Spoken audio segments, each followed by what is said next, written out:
Hi welcome back to my channel. ఈరోజు కథ ప్రేమకు స్వాగతం 19వ భాగాన్ని వినేద్దాం. అందరూ వాళ్ళని విచిత్రంగా చూస్తూ ఉంటే సుమిత్ర గారు అందరినీ చూస్తూ, ఓ కృష్ణ నాకెలా తెలుసని ఆలోచిస్తున్నారా? అందరికంటే ముందుగా మధు తల నిలువుగా ఊపుతుంది. చెప్తానని మెయిట్కి చెప్పి జ్యూస్ తీసుకుని రమ్మని చెప్పి ఒక వారం రోజుల ముందు నేను ఉదయాన్నే గుడికి వెళ్ళాను. ఆ రోజు ఉపవాసం ఉండడంతో కారు దిగి లోపలికి వెళ్ళి దర్శనం చేసుకుని కాసేపు కూర్చొని బయటకు వచ్చేసరికి డ్రైవర్ కార్ రిపేర్ వచ్చింది మేడం, ఇంటికి ఫోన్ చేసి కార్ని తెప్పిస్తానన్నాడు. అప్పటి వరకు మీరు కారులో కూర్చొని ఉండండి మేడం, నేను వెళ్ళి క్యారేజ్ ఎక్కడుందో కనుక్కొని మెకానిక్ని తీసుకుని వస్తానని చెప్పి అక్కడి నుంచి వెళ్ళాడు. నాకు అక్కడే ఉండడం ఇబ్బందిగా అనిపించి కారు దిగి బయటకు వచ్చి మెయిన్ రోడ్డు వైపుగా వచ్చి ఏదైనా ఆటో ఉంటే ఇంటికి వచ్చేద్దాం అనుకున్నాను.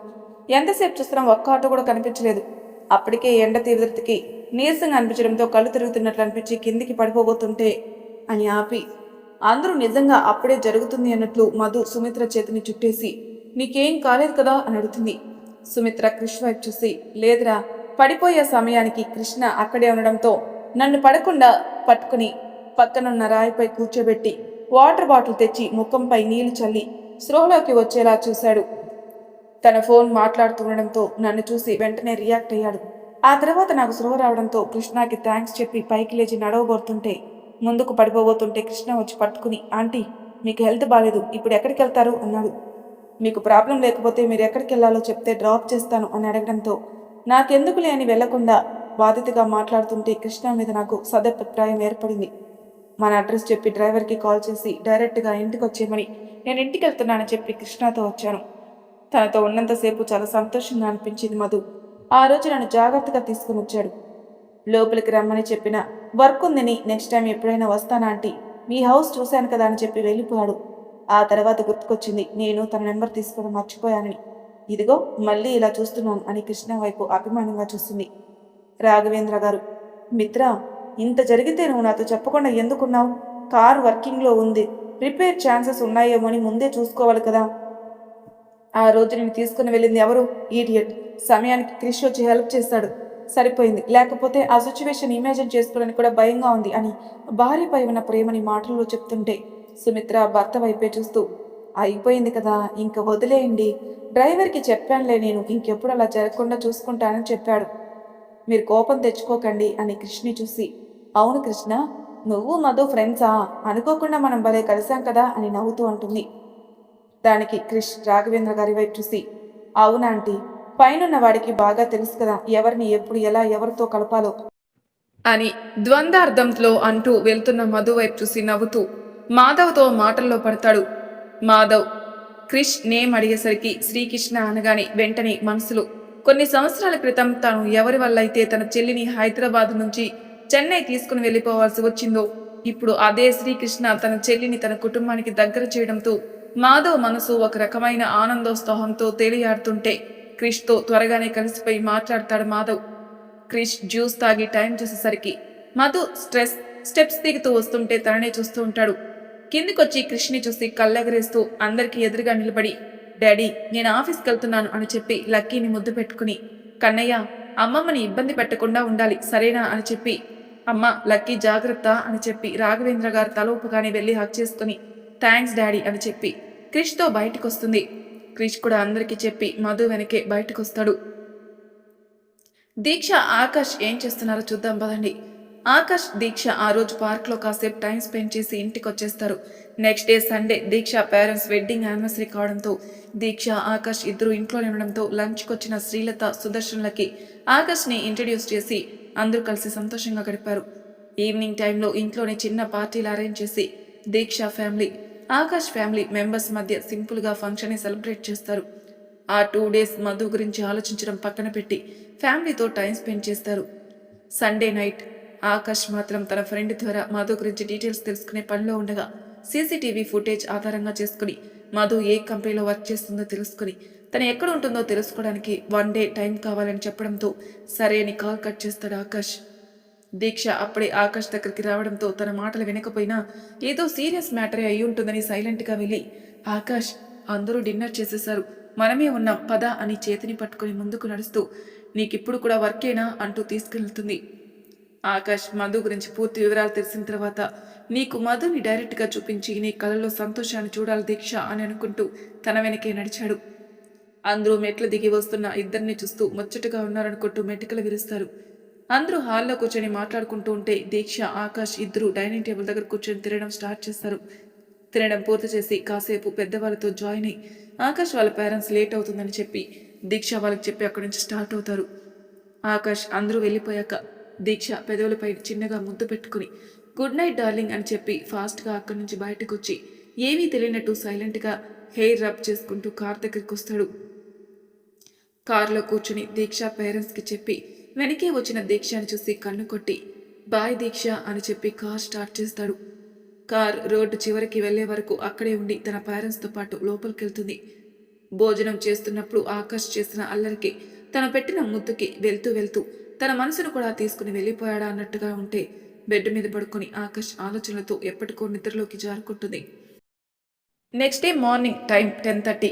ఆకాష్ దీక్షకి కాల్ చేసి ఇంటి బయట వెయిట్ చేస్తున్నాను త్వరగా రమ్మని చెప్పడంతో అప్పటికే రెడీ అయ్యి బ్రేక్ఫాస్ట్ కంప్లీట్ చేసుకొని టీవీ చూస్తూ కూర్చున్న దీక్ష తన రూమ్కి వెళ్ళి పర్స్ తీసుకుని గదిలో బుక్ చదువుకుంటూ ఉన్న తల్లితో చెప్పి బయటకొచ్చి ఆకాష్ కోసం అటు ఇటు చూస్తుంటే ఇంటికి కొంచెం దూరంలో ఉన్న చెట్టు కింద కారాపి చెట్టుకి ఆనుకొని ఫోన్ మాట్లాడుతూ ఉండడంతో దీక్ష ఆకాష్ దగ్గరికి వెళ్తుంది. దీక్ష రావడంతో ఆకాష్ కాల్ కట్ చేసి పద దీక్ష అని కారులో కూర్చొని డోర్ ఓపెన్ చేసేసరికి దీక్ష ఆకాష్ పక్కనే కూర్చొని ఎక్కడికి వెళ్తున్నాం అంది. నీకు సర్ప్రైజ్ ఇవ్వాలని ఉంది దీక్ష, అందుకే కాసేపు వెయిట్ చేయి. ఆ సర్ప్రైజ్ ఏంటో నీకు ఖచ్చితంగా నచ్చుతుంది, నాది గ్యారంటీ అన్నాడు. ఇంతగా చెప్తున్నావంటే నాకేదో డౌట్గా ఉంది అని బుక్కపై వేలు పెట్టుకుని ఆలోచిస్తున్నట్లు ఫేస్ పెట్టి ఏదో తట్టినట్టు కొంపదీసి నేను పెళ్లికి కండిషన్ పెట్టానని చెప్పి డైరెక్ట్గా నా మెడలో తాళి కట్టేద్దామని ఆలోచనలు ఏమీ లేవు కదా అని సీరియస్గా చూస్తూ అడిగేసరికి ఆకాష్ నవ్వుతూ నీ ముఖం నేనిచ్చిన మాట తప్పే రకం కాదు. మధు దగ్గరుండి మన పెళ్లి చేస్తుందని చెప్పాను కదా, నా మాట నేనే ఎలా క్రాస్ చేస్తాను అని ఆకాష్ కూడా తగ్గకుండా చెప్తుంటే మరి సర్ప్రైజ్ అంటే అది కూడా నాకు నచ్చుతుంది అంటున్నావంటే పోనీ ఎంగేజ్మెంట్ లాంటిది ప్లాన్ చేద్దావు అనుకుంటే మనకి ఎంగేజ్మెంట్ అయిపోయింది, దగ్గరలో మన బర్త్డేస్ కూడా ఏమీ లేవే ఇంకా ఆలోచిస్తూ ఉంది. ఆకాష్ దీక్షని చూసి తల కొట్టుకొని నిన్ను నీ లైఫ్ లాంగ్ ఎలా భరించాలో ఏంటో అని తనపై తానే జాలి పడుతుంటాడు. దీక్ష కోపంగా చూస్తూ ఇప్పుడు నేనేం చేస్తాను, ఏదో ఖాళీగా ఉండడం ఎందుకని నీ సర్ప్రైజ్ గెస్ట్ చేద్దామని చూస్తుంటే ఆపే తల్లి, ఇంకా కాసేపు దాని గురించి మర్చిపోయి వేరే ఏదైనా మాట్లాడు. వేరే ఏదైనా అంటే నీ ఇష్టం, నీ బ్రెయిన్కి స్టోరేజ్ ఎక్కువ కదా, చెప్పడానికి చాలా ఉండే ఉంటాయి అని నవ్వు దాస్తూ అనేసరికి ఆకాష్ అని దీక్ష చిన్నగా అరిచేసరికి నిజమే కదా, నీకు ప్రతి విషయం చాలా బాగా గుర్తుంటుంది అవునా కాదా, అంటే ఇప్పుడు చెప్పాలని ఏమైనా రూల్ ఉందా? ఉఫ్, మన మధ్య ఈ రూల్స్ జడ్జిమెంట్స్ ఇంకేం ఎందుకులే కానీ సరదాగా కాసేపు మాట్లాడితే ఏం పోయిందని. సర్లే గాని మన ఎంగేజ్మెంట్ అయ్యాక చాలాసార్లు ఇలా బయటకు వెళ్తున్నాం కదా ఆకాష్, ఇవన్నీ మనకి స్వీట్ మెమరీస్గా ఉంటాయని నవ్వుతూ అంటుంది. ఆకాష్ దీక్ష వైపు చూస్తూ మనసులో ఇప్పుడు నీకు నేను ఇచ్చే సర్ప్రైజ్ నీ లైఫ్లో చాలా ఇంపార్టెంట్ పర్సన్ నీ దీక్ష అని మనసులో అనుకుని మెమరీస్ అంటే స్వీట్ కూడా ఉండాలి కదా అని అల్లరిగా అడిగేసరికి దీక్ష అర్థం కానట్టు చూస్తూ ఉంటే ఆకాష్ దీక్షకి కళ్ళతోనే తన మాటకు అర్థం చెప్పేసరికి దీక్ష నోర్ మ్యూట్ అయిపోయి నవ్వుని పెదవి అంచున దాచి తల పక్కకు తిప్పి విండో నుంచి బయటికి చూస్తూ ఉంటుంది. ఆకాష్ చిన్నగా నవ్వుకొని రోడ్డు వైపు దృష్టి సారిస్తాడు. గంటన్నర ప్రయాణం తర్వాత కార్ ఒక ఇంటి ముందు ఆగడంతో అప్పటి వరకు దీక్ష చూపు బయటే ఉన్న ఆలోచనలు ఆకాష్వి కావడంతో తను ఎక్కడికి వచ్చిందో కూడా తెలియదు. జర్నీ మొత్తం ఆకాష్ ఆలోచనలతో గడిచిపోయింది. ఆకాష్ కార్ దిగానే దీక్ష కూడా కిందికి దిగి ఆకాష్ పక్కన వచ్చి నిలబడి చుట్టూ చూస్తూ అదంతా ఒక కాలనీలా అనిపిస్తుంటే ఎదురుగా ఉన్న ఇల్లును చూసి ఈ హౌస్ ఎవరిది ఆకాష్, మనకి తెలిసిన వాళ్ళు ఎవరైనా ఉన్నారా అని అడుగుతుంది. ఇంటి నుంచి స్టార్ట్ అయిన క్రిష్ మధు ఇద్దరు ఒకే కారులో కూర్చుని తమ ప్రయాణాన్ని ముందుకు సాగిస్తారు. మధు మెయిన్ రోడ్డు వచ్చిన తర్వాత క్రిష్ వైపు చూస్తూ శ్రీ, నీకు మా అమ్మ ముందే తెలుసుని నాతో ఎందుకు చెప్పలేదు అంది. క్రిష్ మధుకి ఒక లుక్ ఇచ్చి ఆంటీ మీ మదర్ అని నాకు ఎలా తెలుస్తుంది మధు, ఆ రోజు ఏదో ఇంపార్టెంట్ కాల్ వస్తే కార్ దిగి మాట్లాడుతూ ఉంటే ఆంటీ సడన్గా పడిపోతుంటే పట్టుకుని లిఫ్ట్ ఇచ్చాను. ఆంటీ గుర్తు చేసే వరకు కూడా నాకు ఆ విషయం గుర్తుకు లేదు. మీ హౌస్ కూడా మార్నింగ్ చూసినప్పుడు ఎప్పుడో ఇక్కడికి వచ్చినట్లు అనిపించింది కానీ క్లారిటీ లేదు. నేను అప్పుడు ఆ విషయం సీరియస్గా తీసుకోలేదు, అందుకే గుర్తుకు లేదు. ఇప్పుడు ఆంటీని మీట్ అవ్వడం హ్యాపీగా ఉంది. మధు కృష్ణే చూస్తూ నువ్వు చెప్పింది కూడా కరెక్టే, నీకు డాడీ తెలుసు కానీ అమ్మ గురించి తెలియదు కదా అని మనసులో తనకి తానే తిట్టుకుని అవును, నువ్వు ఆఫీస్కి ఇలా వెళ్ళవు కదా శ్రీ, నువ్వు క్యాజువల్ వేర్లో ఉన్నావేంటి, తన మనసులో కలిగిన సందేశాన్ని బయటపెట్టింది. ఆ రోజు ఆఫీస్కి హాలిడే కదా అంటాడు. అరే, నిన్న కదా సండే, ఈరోజు హాలిడే ఏంటి? ఈరోజు నాకు హాలిడే ఇవ్వాలనిపించింది, అందుకే నైట్ స్టాఫ్ అందరికీ కంపెనీ నుంచి మెయిల్స్ పంపించారు. అవునా, అయితే నాకు కూడా మెయిల్ వచ్చే ఉంటుంది కదా అని చేతిలో ఉన్న ల్యాప్టాప్ ఆన్ చేసి మెయిల్ రావడంతో విషయం అర్థమై క్రిష్ వైపు చిరుకోపంగా చూస్తూ, ఈరోజు మీ బ్రదర్ వెడ్డింగ్ యానివర్సరీ, అందుకే కదా లీవ్ ఇచ్చి మరీ ఈవినింగ్ పార్టీకి అటెండ్ అవ్వాలని అందరికీ మెయిల్ పంపించారు అని సీరియస్గా చూస్తూ అడిగేసరికి, హా, అది కూడా ఒక రీజన్, బట్ నాట్ ఫుల్లీ. అర్థం కాలేదు అని ముఖం అయోమయంగా పెట్టేసరికి, నీతో మాట్లాడాలి మధు, చాలా ఇంపార్టెంట్, అందుకే నేను ఆఫీస్కి వెళ్ళడం కుదరదని హాలిడే ఇచ్చేసాను. క్రిష్ అంతగా చెప్తుంటే మధుకి ఏదో సీరియస్ మ్యాటర్లా అనిపించి సైలెంట్ అవుతుంది. క్రిష్ మధు మౌనంగా ఉండడంతోనే తనే మాట్లాడుతూ, మధు, ఈవినింగ్ పార్టీకి ఆంటీ అంకుల్ని ఇన్వైట్ చేసి డాడ్ మామూల్ని మన పెళ్లి గురించి అడుగుమని చెప్తామనుకున్నాను, కానీ ఇంట్లో ఇప్పుడు సిచ్యువేషన్ కొంచెం డిస్టర్బ్గా ఉండడంతో ఆ డిసిషన్ మార్చుకోవాల్సి వచ్చింది. బట్ ఐఎమ్ షూర్ అతి త్వరలోనే అంకుల్ ఆంటీతో మామ్ డాడ్ లేని మాట్లాడి ఒప్పిస్తాను. ఆ తర్వాత మన పెళ్ళి, అప్పుడు లక్కీ గురించి నీ గురించి టెన్షన్ పడిన అవసరం లేదు. ఏమైంది శ్రీ? బావగారి మామయ్య మమ్మల్ని ఏమైనా చేస్తారని భయపడుతున్నావా? భయం కాదు మధు, జాగ్రత్త పడాలనుకుంటున్నాను. సొంత వాళ్ళనే చంపించిన వాళ్ళని తక్కువ అంచనా వేసి నీ విషయంలో నేను ఛాన్స్ తీసుకోలేను. ఇదే విషయాన్ని అంకుల్తో కూడా మాట్లాడతాను, ఎందుకంటే అంకుల్కి వాళ్ళ గురించి ముందే తెలుసు కాబట్టి. అంకుల్ కూడా కాదు అనరని నా నమ్మకం. నువ్వు ఎక్కడున్నా క్షేమంగా ఉండాలని కోరుకునే అంకుల్ నేను చూస్తూ చూస్తూ ప్రమాదంలో పెట్టరు కదా. మీ బావగారి మామయ్య పెట్టిన రౌడీలు ఆల్రెడీ హైదరాబాద్ వచ్చేశారు మధు. శ్రీ చెంప మీద చేయి వేసి, నువ్వు టెన్షన్ పడకు, వాళ్ళు నన్ను ఏమీ చేయలేరు. ఎందుకంటే ఏంటో త్వరగా చెప్పు మధు.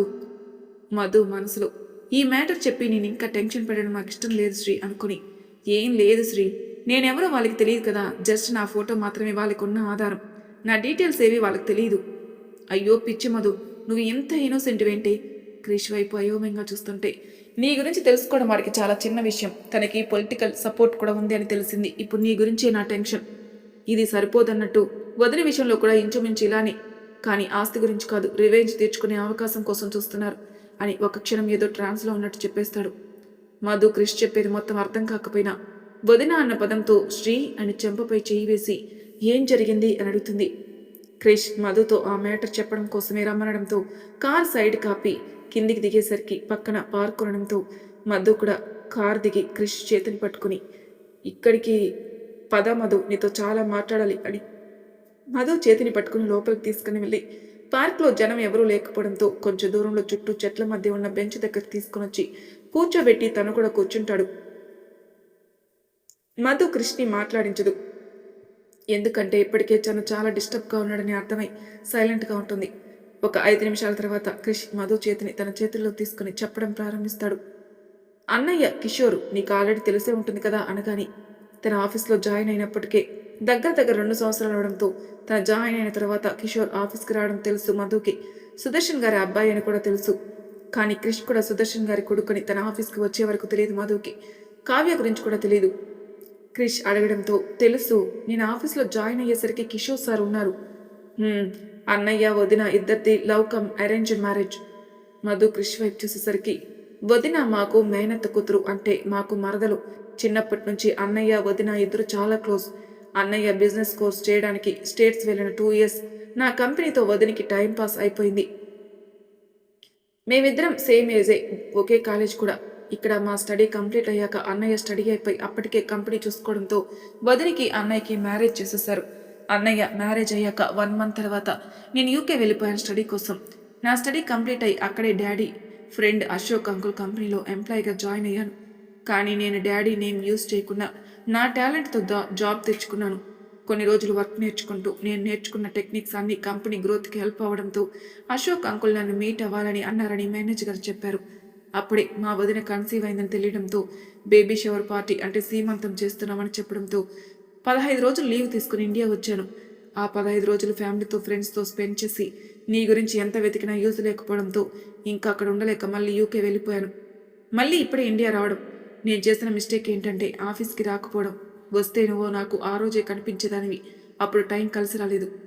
నేను యూకేకి రిటర్న్ అవ్వగానే మీట్ అవ్వమని చెప్పారని మేనేజర్ చెప్పడంతో అశోక్ అంకుల్ని కలిశాను.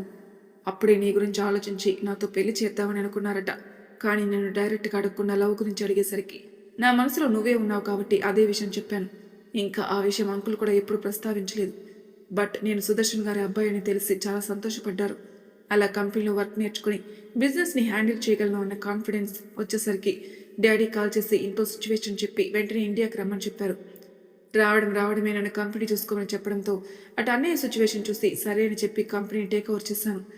వదిన ఇంటి నుంచి బయటికి వెళ్ళిపోయిందని అమ్మ చెప్పడంతో నాకు ఒక క్షణం ఏం అర్థం కాలేదు. ఎందుకంటే నాకు ఏ విషయాలు చెప్పకుండా దాచారు.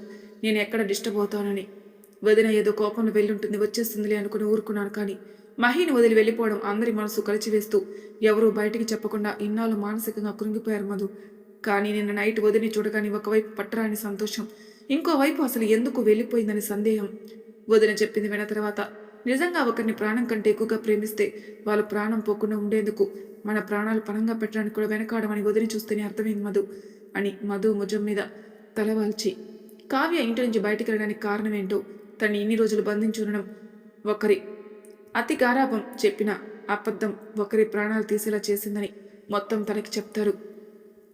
అంతా విన్న మధు మనసు మాత్రం భారంగా మారుతుంది. క్రిష్ తలపై చేత్తో నిమురుతూ, అసలు ఇందులో మీ తప్పేముంది శ్రీ, తప్పంతా వాళ్ళదే కదా. కూతురు ఎక్కడ ఏడుస్తుందని బావగారు పెళ్లికి ఒప్పుకున్నారని అబద్ధం చెప్పి తను నమ్మించారు. ఆ క్షణమే తనకు అర్థమయ్యేలా నిజం చెప్పి వారి మాటలతో ధైర్యం చెప్పుంటే ఆ క్షణం బాధపడినా ఇప్పుడు అందరి ముందు ఉండేది కదా అని తను కూడా బాధపడుతుంది. క్రిష్ మధు ఫీల్ అవడంతో పైకి లేచి తన గుండెలు కత్తుకొని తన వెను నిమురుతూ, ఎమోషన్స్ దగ్గర నువ్వు ఎంత సెన్సిటివో తెలిసి కూడా అనవసరంగా నీతో ఇదంతా చెప్పాను, చెప్పకుండా ఉండాల్సింది అని నుదుటిపై ముద్దు పెట్టుకుంటాడు. మధు క్రిష్ కళ్ళలోకి చూస్తూ, నేను ఆ విషయాలు గుర్తు చేసుకుని బాధపడనులే శ్రీ, యూ డోంట్ వరీ అని అప్పటికే కళ్ళలో నుంచి జాలువారిన నీటిని తుడుచుకుని సరిగ్గా కూర్చుంటూ, అయితే ఇప్పుడు కావ్య అక్క రావడంతో ఇంట్లో అందరూ హ్యాపీగా ఉన్నారు కదా. క్రిష్ నవ్వుకుంటూ, ఆహా అప్పుడే అక్క అయిపోయిందా నీకు? మరి అంతే కదా, నీకు వదినంటే నాకు అక్కే కదా, ఇప్పటి నుంచే రిలేషన్తో పిలుస్తూ ఉంటే నాకు అలవాటు అయిపోతుంది అని కళ్ళు మాత్రమే పైకెత్తి కృష్ణని ఓరుగా చూస్తూ చెప్తుంది.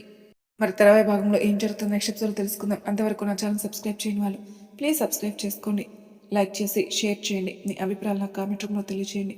Thank you for listening.